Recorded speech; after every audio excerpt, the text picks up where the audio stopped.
The HomeTech Podcast is supported by you. To find out more, go to HomeTech.fm/support.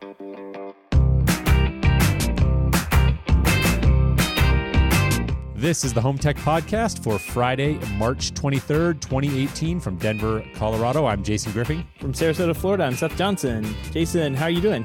I'm doing great, Seth. How are you? Good week. And it looks like we were searching for a warm-up topic, and you already had a warm-up topic in here.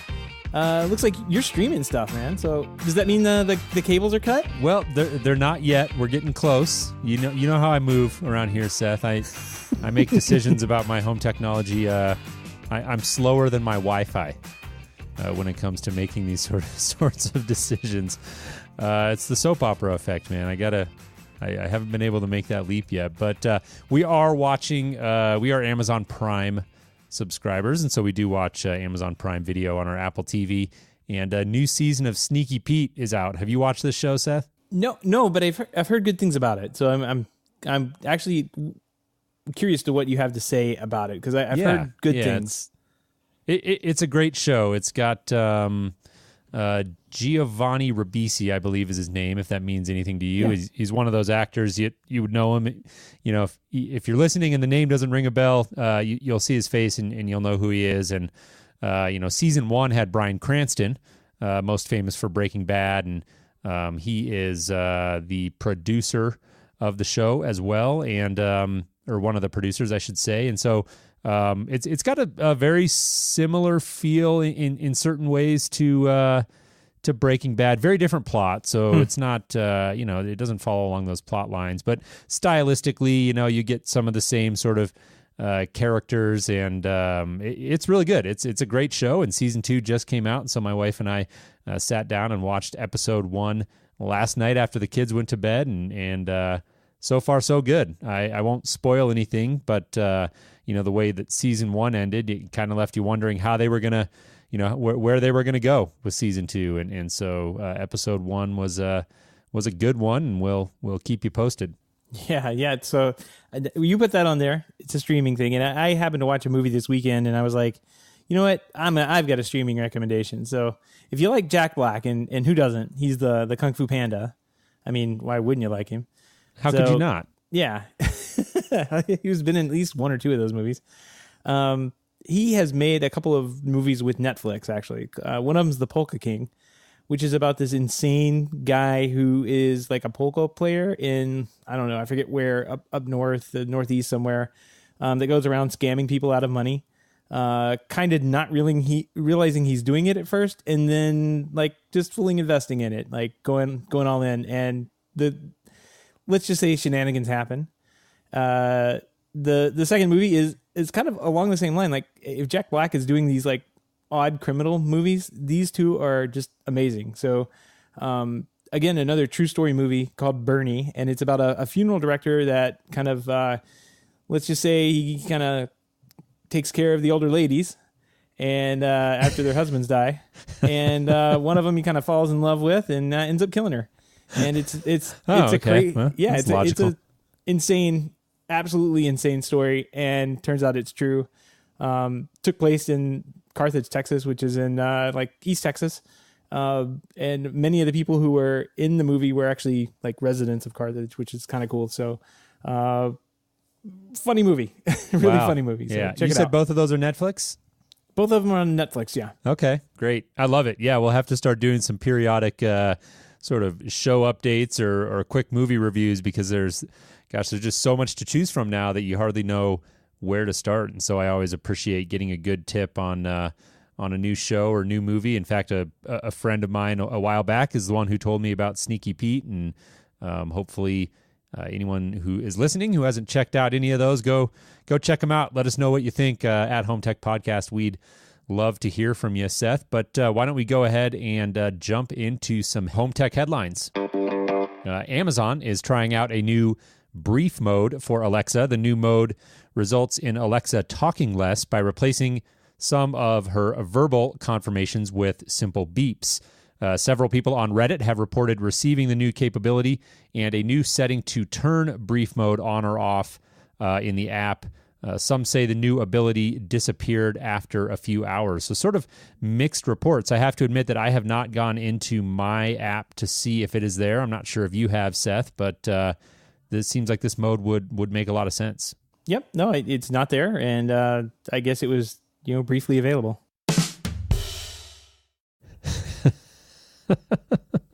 Took me a minute. Nest announced a new remote temperature sensor. The latest generation Nest Learning Thermostat, or the Thermostat E, is required. The temperature sensor doesn't work with the first gen or the second gen Nest thermostats. Each sensor can be placed a maximum of 50 feet away from the Nest thermostat it's linked to. You can pair up to 6 temperature sensors with each thermostat, and that grouping can be repeated for up to 3 times for a maximum of 18 sensors, I guess, in a house. The $39 device and a $99 3-pack are available for pre-order and should ship sometime in April. Apart from the temperature sensor, Nest has also officially launched its Nest Hello video doorbell for $229. The long-awaited in the works Nest X Yale door lock is finally really actually shipping for either $249 or $279 with the included Nest Connect. Interesting. All right, well, it's good to see some new products from Nest, and it's nice to have that remote temp sensor. I know I really like that feature on my Ecobee, and so that will be a nice addition. Moving on here, Spotify has a new voice search interface that lets you say, play my Discover Weekly, show Calvin Harris, or play some upbeat pop to pull up music. Spotify spokesperson confirmed to TechCrunch that this is, quote, just a test for now, as only a subset of users have access currently, but the company noted that there would be more details to share later. We're going to have another wake word to bleep. I know we are. It's going to happen. These guys are going to come out with a voice assistant. Remember a few weeks back we were talking about these guys, and they were hiring somebody for some kind of hardware product? It's going to happen. That is true. It's going to happen. Rachio announced a new version of their smart sprinkler controller this week. The new 3rd generation controller comes in both 8 and 16 zone versions, and will also now support 5 gigahertz Wi-Fi networks, which is nice because we've talked about IoT devices a couple weeks ago not liking 5 gigahertz. Right. Rachio is also touting a new hyper-local weather information to prevent the system from overwatering your lawn. Rachio 3 also supports a new flow sensor that installs on the water line to the sprinklers. The sensor can also detect leaks and shut down the system to prevent wasting water. Pre-orders start this week for $250 for the controller and $330 for bundled with the flow sensor, and will ship sometime in May. Very cool. Cool to see them developing. I like that. I like that category in general, and I know they're they're definitely one of the leaders there. Last quick headline here that we have: IBM Watson has officially joined the smart home game. The supercomputer that won Jeopardy is now coming to your home, in addition to your car, office, hotel, or just about anywhere else, at least theoretically. Watson will be an entirely white label product, meaning companies will be able to leverage it however they see best. Watson Assistant will keep data to itself, which means that large companies can't, quote, pool information on users' activities across multiple domains. Very interesting. So we're going to have what do we cover? 2 more assistants this week? that one's pretty cool. I've always been interested in the IBM Watson supercomputer. You remember that one's like winning Jeopardy back in the day. It's interesting that they'll be using this to kind of up the ante, I suppose, in the smart home assistant, or in the home assistant. Yeah, it's a really powerful system, obviously, and applied in a ton of different verticals and tons of horsepower there. So it'll be interesting to see what they can do with it in the home. All right, well, that wraps it up for our quick headlines of the week. We do have a couple of I would say bigger news stories that we wanted to jump into and chat about a little bit. First one here, Seth, internet cybersecurity story. Researchers from Israel's Ben Gurion University are sounding the alarm on fundamental vulnerabilities in smart home devices. Turns out they examined about 16 off-the-shelf smart home, quote, gizmos to see if they could crack them. It says the majority of the devices were accessed within 30 minutes and attached to a botnet after they discovered that the easiest method was simply to track down the default factory set passwords. I am reading here from Digital Trends. It says such devices often come with easy-to-guess default passwords that many consumers never change, opting for convenience over safety. Quote, once hackers can access an Internet of Things IoT device like a camera, they can create an entire network of these camera models controlled separately. So just a small excerpt there from the story. And I got to say, I was really scratching my head when I read this one, Seth. I don't quite grasp if they were literally taking new devices off the shelf and then going to Google and Googling the default password and voila, they cracked it. Like, obviously that would be pretty darn easy to do. The story didn't really make it clear. So I have to assume that these were devices that were somehow out in the wild or something. And the fact that they were able to go... Well, on the abstract, it says, we present several low-cost black box techniques for reverse engineering these devices, including software and fault injection-based techniques for bypassing password protection. So, it just in general, it looks like they use these. It goes on to say we use these techniques to recover device firmware and passwords. So it just looks like, in general, what they're saying is, these popular IoT devices were susceptible to known hacking techniques that are employed or deployed on like higher target systems. Like you would see these black box techniques used on ATM machines or computers, something like that. Like the IoT devices that they tested, and without paying for $30, we won't know what they are exactly. Those aren't hardened enough to basically stand these types of known techniques that are actually people go out and actually use on hardware systems to get in and exploit them. Right.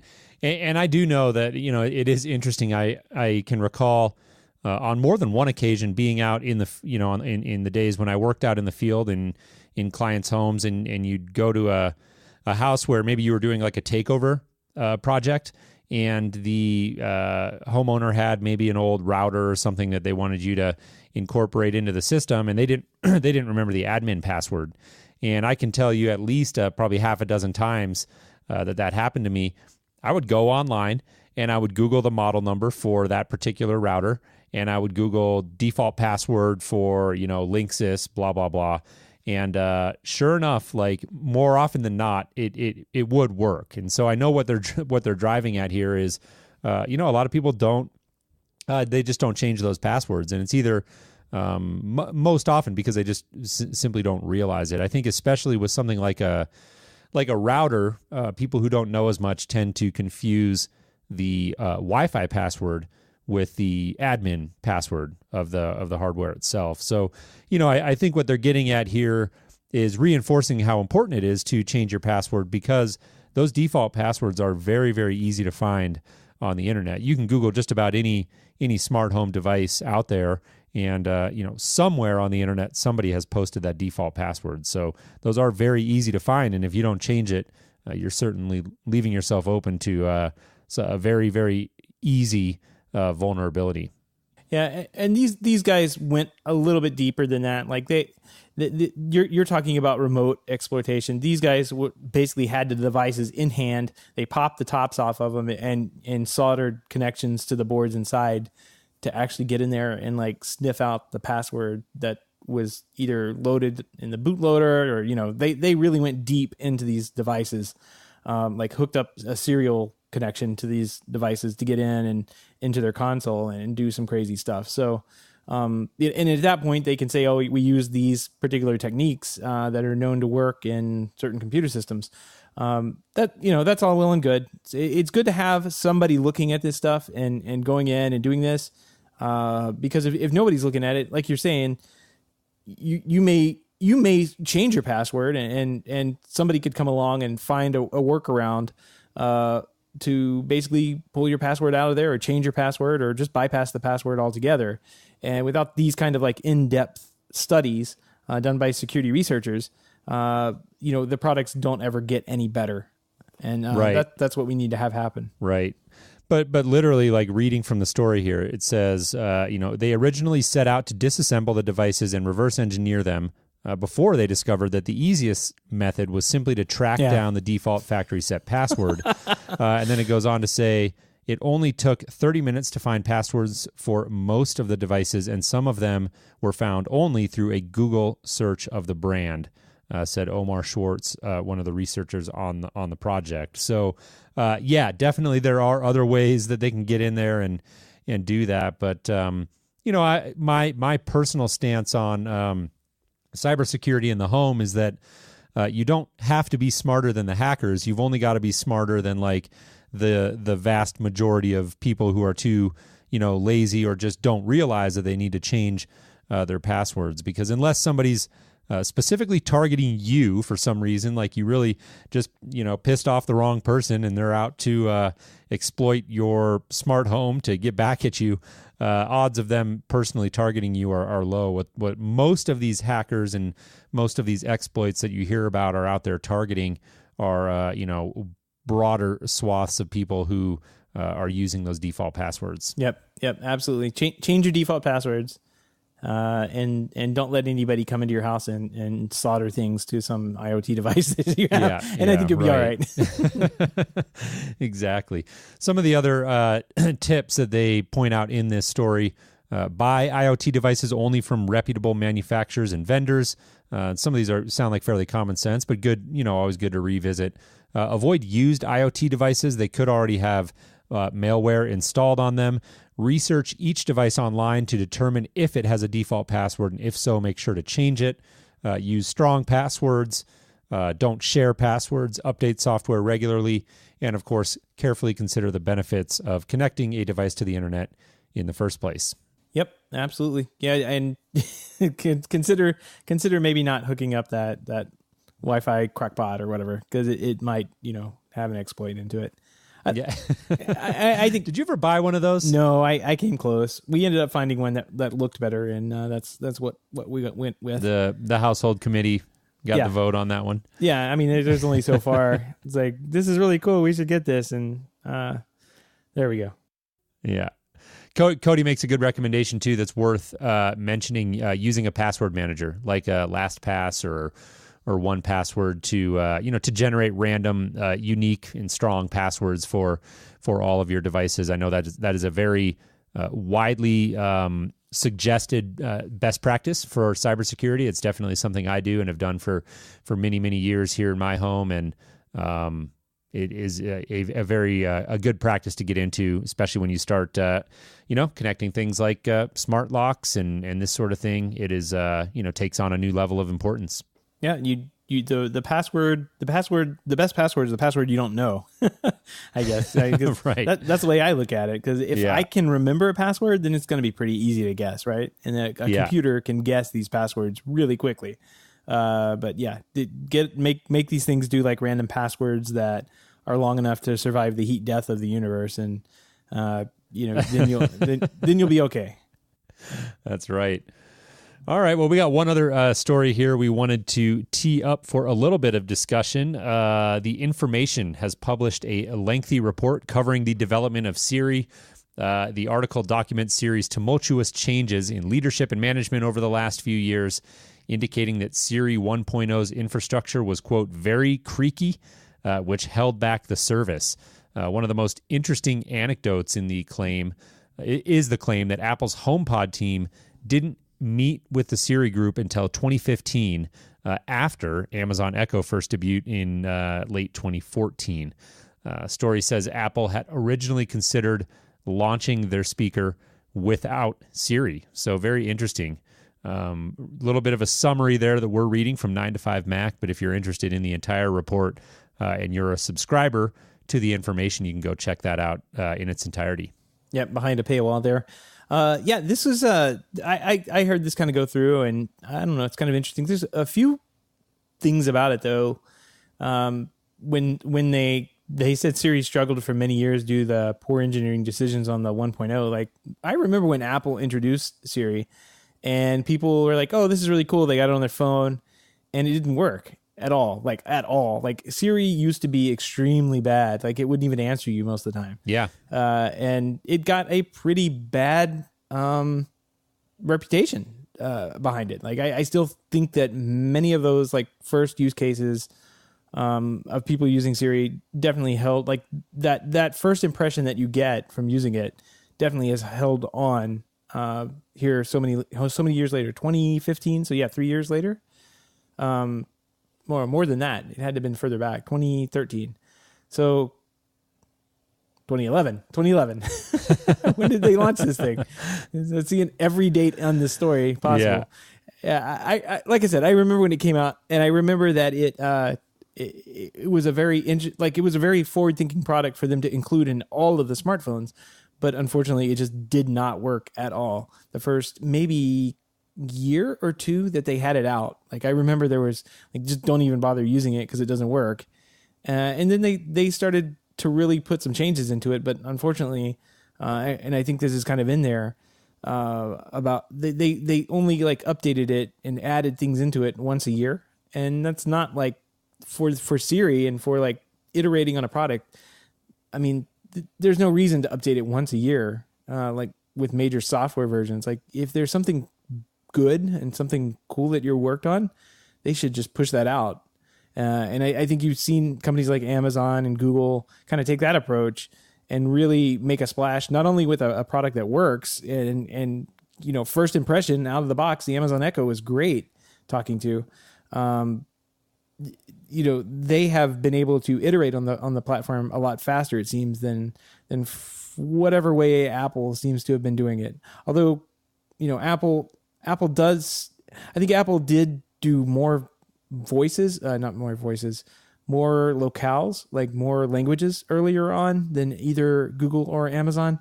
But I think either Google is caught up and then Amazon is slowly catching up. I've seen a couple of more announcements that Amazon is doing more languages than just, English, German, French, that kind of thing. Yeah, it is it's been sort of a rocky road, it sounds like. And I have to say that I've never been a big Siri user personally. I don't know many people who are. I mean, I use voice on my iPhone for relatively simple things like voice to text on occasion or setting a timer and things of that nature. But by and large, I've found that Siri is not all that useful to me when it comes to any sort of more advanced voice interactions than that. And so I don't know. Hopefully they'll kind of get it together soon. And like you said, they've improved over the years, of course, but it's been a sort of a slow process for them. I was reading from this 9to5Mac summary. It says, at the initial release, the popularity of Siri, quote, exceeded expectations and led to a lot of unreliability. The back end was not designed to handle enough users. Apple has spent the intervening years modernizing the system, apparently. And it goes on to say, this is interesting. At one point, an employee reworked the code so significantly that a Siri component went from requiring 500 servers to just 5. That's a good day. I had to read that twice. I literally, if that's true, and I'm just going to take it at face value and assume that it is, that is incredible. I mean, I know nothing about development and coding and all that, but from 500 servers to 5 by reworking the code, that is incredible. So pretty amazing little nugget I got out of this story. Yeah, I mean that's a good day for a developer when you can do something like that. I mean that's what we live for. Yeah, no kidding. That's crazy. It says the leadership team appears to be very fraught with conflict, moving through many different managers since 2011. Talks about a couple of the acquisitions they've made, and then I think it goes on, to talk about new leadership and what they're doing to sort of keep things on track now moving forward. But I don't put too much weight into how people either that leak this or how these stories take on like the management of these projects, because I mean this is a massive undertaking by many people at Apple, and how that gets managed and how that gets worked on, I'm not going to care too much about. But at the end of the day, we all want a product that works well and has more features every year, every couple of months. Like we want to see it getting better. And by my own admission, I think Siri has kind of stagnated for a little bit, but it's definitely gotten better. And from what I've seen, maybe not recently with the HomePod, like I was definitely expect them to ship like Siri version 2 or something, maybe version 3 or 4 with the HomePod. But what I've been seeing at least on the technical side, I had a couple of like hope, a little bit of hope that they would be doing more with developers and development of Siri and using a Siri kit with developers and that kind of thing. Unfortunately, it just hasn't happened. Hasn't been a fast thing. It's been kind of a slow and steady, kind of behind everybody else race. And I'm sure they have a strategy for that, but it just doesn't look good when everybody else has a little can that you can talk to and add multiple timers to, and it's 2018 and you can't add multiple timers to an Apple HomePod. Right. Seems like a fairly simple function, but I think emblematic of where things are at for the company. That may take 500 more servers, Jason. You don't know. Like they ran out of servers. Exactly. Yeah. So, anyways, we'll definitely keep an eye on that. That's it for our news this week. If you want to receive the top headlines in home technology from the last week, subscribe to our newsletter at HomeTech.fm. Just look for the big subscribe button there on the right-hand side. Let's take a look at the pick of the week, Jason. This week I got a pretty good one. It's got some Cat 5 in it. Some Cat 5. Okay, good. So this will be the second week in a row. I think I'm going to start making this a regular thing. I have not looked at this ahead of time, so you're going to just get my sort of unfiltered initial reaction here. It's loading. This is a post over on Reddit where the guy said he finally got his system rack mounted. Rack mounted my AV and home automation devices. Yep. I clicked for the Cat. Oh, there it is. Some cat. That's what cats like to do, man. They like to get in those little spaces, and I can't imagine that's great for the electronics, but it's warm. Yeah, that's all that matters. Yeah, at least it's just a cat, right? It could be worse. He's got some pretty good stuff here. He looks comfortable. He's got a looks like an old either I think it's an old Apple TV or I can't really tell. It could be the Mac Mini. Looks like he may have an got Apple a Mac Mini TV in there. there. Looks like. Yeah. Philips Hue, a couple of other things, Onkyo receiver. Looks like a pretty good install. Well done. He's got some shelves. And a cat. And a cat. Could do with a little bit of wire management, but a little bit on the front there. Yep. Yeah. Getting it in the rack, that is like a major feat in and of itself. So got to give him props. It definitely is. And the wire management could be a simple one of those little like 1U little like Panduit things or whatever that you can stuff that stuff in. But I don't know. Little mustache thing. I don't know what he's going to do with the cat. Hey, you just don't put a kitty litter box in there, and I think it'd be fine. The best part of this picture of the week, Seth, was definitely your pun. I got to give you that one. One. All right. Well, should we check the mailbag? We got a little bit of feedback this week from our friends over at Eero. They heard you asking the question, and they decided to answer. They said, thanks for the discussion around Eero. We wanted to clear up one thing regarding LAN connectivity during an internet outage. Jason, you remember last week we had maybe a couple of emails on this or a big, long discussion about this, about the Eero dropping LAN connectivity or turning off the Wi-Fi when you lose WAN, lose your internet connection, basically. So you lose your internet, you got no internet coming into the house, but also you have nothing inside the house to feed, cameras or things back and forth. Eero goes on to say, your network's LAN will remain available as long as the Eero units are not powered down during a power outage. They won't turn the LAN off by themselves. And they say, hope that helps. So I think that clears up kind of some of the questions we had about how this works. I could see somebody being confused about this. Like if the power goes out, your modem goes down, the Eeros go down, and then the one across the house goes down too. Like everything loses power. It comes back up. It takes 5 minutes for my cable modem to get back online. Mm-hmm. So I can see how, that could be mistaken for what we were talking about last week for sure. Yeah, I am really, I'm glad. First of all, thanks to Eero for reaching out. We really appreciate it, and it's great to hear. I know for me that was definitely my last sort of point of hesitation about Eero, and I think this will finally seal my decision here. And but I am confused. Gavin Campbell, who has been a guest on the show in our project segment, and definitely a sort of I would classify as a power user in the smart home and knows his way around technology. Reported a sort of a different experience with his. And so, I've got to take Eero's word for it here. And I'm not sure if maybe Gavin was experiencing perhaps when the internet goes down, maybe they do a series of little reboots and out, the access points might power down for a minute as they try to reboot and self-heal. But it does sound like overall the LAN remains available, according to Eero, as long as you maintain power to the unit. So, it's been an ongoing discussion here on the show, and definitely an important feature, like you said, Seth. I mean, just because the WAN or the internet goes down into your house doesn't mean that the LAN is totally useless. Now, for a lot of people, it is. For a lot of people, without the internet coming in, having a functioning LAN really serves no purpose. But there are use cases in which having that LAN even without the internet connection coming in is valuable. So that's good to know, and really appreciate Eero reaching out. We're glad to hear from you, and definitely helps in my ongoing decision here. Yep. If you'd like to provide us some feedback, our email address is feedback@HomeTech.fm or at HomeTech Podcast on Twitter. You can join us in the chat room live on. Are we still doing Tuesdays now? I'm trying to remember. Typically Wednesdays. Typically Wednesdays around 7:30 Eastern. And you'll find out more at HomeTech.fm/live. That's right.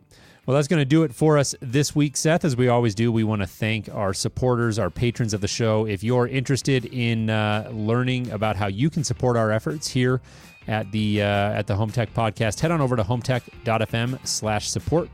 Once again, that's HomeTech.fm/support, and that's where you can contribute to our efforts here for as little as $1 a month. We've got a bunch of people on board doing that, and we really appreciate it. And if you take a few minutes and go do that, we'll also send you an invite to our private Slack community, The Hub, which is a really great place, full of fun dialogue all week long.